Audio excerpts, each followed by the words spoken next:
ఆ మంచులో ఒక జంతువు, మొక్కలు కూడా లేవు. చివరికి చేసేదేం లేక మిగిలిన వారు ఒక కఠినమైన నిర్ణయాన్ని తీసుకుంటారు.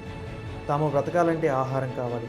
ఇక్కడ చనిపోయిన వారి శవాల నుంచి మాంసాన్ని తిని బ్రతకటమే మిగిలిన దారి. తమ ఫ్యామిలీ మరియు ఫ్రెండ్స్ యొక్క శవాల నుంచి మాంసాన్ని తిని బ్రతకడానికి ప్రయత్నిస్తారు.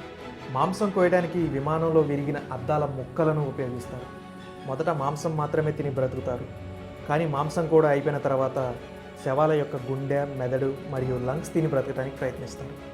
క్రాష్ జరిగిన 17 రోజుల తర్వాత అక్టోబర్ 29వ తారీఖున అందరూ పడుకున్న తర్వాత మంచు యొక్క తుఫాన్ విమానంపై విరుచుకుపడింది.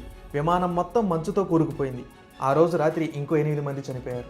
విమానం లోపల ఉన్న వారికి సరైన ఆక్సిజన్ కూడా అందటం లేదు.